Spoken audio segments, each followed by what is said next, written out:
Ramadan tiba, Ramadan tiba, Ramadan tiba. Alhamdulillahilladzi hadana lihadza wa ma kunna linahtadiya laula an hadanallah. Asyhadu an la ilaha illallah wahdahu la syarikalah wa asyhadu anna Muhammadan abduhu wa rasuluh alladzi la nabiyya ba'da. Alhamdulillah, hari ini kita masih diberikan kesempatan oleh Allah ada pada bulan Ramadan untuk bisa melaksanakan berbagai ibadah dengan maksimal, dengan semangat. Insya Allah, mudah-mudahan apa yang kita lakukan bisa menjadi amalan mutakabbalan, amal yang diterima oleh Allah Subhanahu wa Ta'ala. Ikhwatul iman, sebetulnya ibadah itu bukan untuk Allah Subhanahu wa Ta'ala, tapi untuk kemaslahatan diri kita sendiri. Oleh karena itu, di dalam pelaksanaannya harus benar-benar hanya karena Allah dan sesuai dengan aturan Allah Subhanahu wa Ta'ala, yang tentunya harus dengan ilmu. Tanpa dengan ilmu itu tidak bisa dilaksanakan dengan baik. A'udzubillahi minasyaitonirrajim. Man amila solihan falinafsihi wa man asa'a fa'alaiha. Barang siapa yang mengerjakan amal soleh, maka pahalanya untuk dirinya, dan barang siapa yang melakukan perbuatan jahat, maka dosanya juga untuk dirinya. Jadi kita melakukan amal tergantung apa yang dikerjakan, baik amal baik ataupun amal jahat. Oleh karena itu, karena semuanya kembali kepada diri kita, usahakan semua yang dilakukan adalah yang terbaik, supaya kita mendapatkan kebahagiaan tidak hanya di dunia tapi juga di akhirat. Perintah itu terbagi atas 3 bagian. Yang pertama, perintah itu yang akan memberikan manfaat kepada yang memerintahnya. Seperti begini. Ketika seorang ibu menyuruh anaknya membantu menggosokkan pakaian ibu karena ibunya akan pergi. Nak, tolong setrikakan baju mama karena mama akan pergi. Nah, kalau hal itu dilakukan berarti kepentingannya adalah untuk kepentingan yang memerintah, yaitu kepentingan ibunya. Yang kedua, ada perintah itu yang akan mendapatkan hasilnya itu adalah kedua belah pihak, baik yang memerintah ataupun yang diperintah.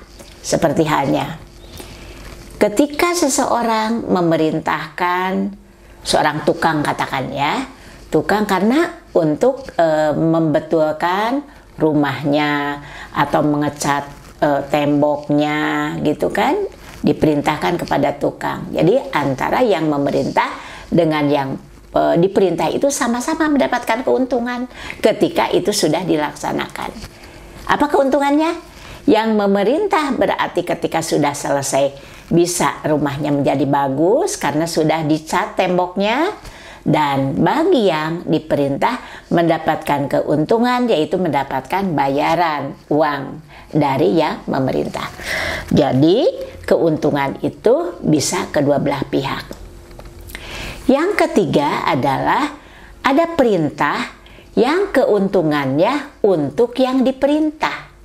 Seperti seorang ibu menyuruh anaknya untuk mandi. Jadi keuntungannya bukan untuk ibu, tapi untuk anaknya. Biar jadi sehat, biar jadi bersih. Seperti itu. Nah, sedangkan Allah memerintahkan kepada kita untuk terus melaksanakan ibadah dengan baik. Bahkan Allah memerintahkan begini, ya ayyuhalladzina amanu taqullaha haqqa tuqatih wa la tamutunna illa wa antum muslimun. Jadi kita harus melaksanakan keimanan itu dengan sebenar-benarnya takwa. Ya ayyuhalladzina amanu taqullaha, bertakwa kepada Allah dengan sebenar-benarnya takwa. Dan wala tamutunna illa wa antum muslimun. Janganlah kamu mati kecuali dalam keadaan Islam, kecuali dalam keadaan berserah diri kepada Allah. Kita tidak mungkin bisa ketika tidak dilaksanakan secara terus-menerus. Jadi kalau Allah memerintahkan kita untuk supaya meninggal itu dalam keadaan Islam, berarti keuntungannya bukan untuk yang memerintah, tapi untuk diri kita. Jadi untuk manusia itu sendiri. Allah hanya sayang kepada makhluknya supaya bisa selamat dunia dan akhirat. Maka kita tidak boleh mati kecuali dalam keadaan muslim, kecuali dalam keadaan berserah diri kepada Allah Subhanahu wa Ta'ala. Oleh karena itu, dengan bulan Ramadan ini kita tingkatkan amal ibadah, kita tingkatkan sholat, kita tingkatkan istighfarnya, mohon ampun kepada Allah. Barangkali ada hal-hal yang lupa yang pernah kita lakukan. Bahkan ketika ini kan sering kita melaksanakan sholat tapi dalam keadaan malas-malas.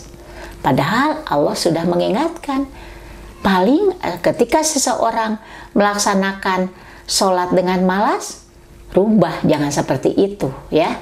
Jadi kadang-kadang itu karena godaan setan. Setan itu selalu menggoda. Ketika kita mau melaksanakan ibadah, ada saja halangannya ya. La taqrabus sholata wa antum syukara. Janganlah kamu dekat-dekat dengan sholat sedangkan kamu dalam keadaan mabuk. Artinya kita mabuk itu kan tidak sadar apa yang dibaca. Hatta ta'lamu ma taqulun, sehingga kamu sadar apa yang kamu baca. Jadi sering kita bertanya, sudah berapa rakaat ini? Karena memang apa yang dibaca tidak diikuti dengan hati. Sering gitu. Jadi karena kita juga 2, 3. Nah, kembali. Nah, seperti itu. Oleh karena itu kurang fokus.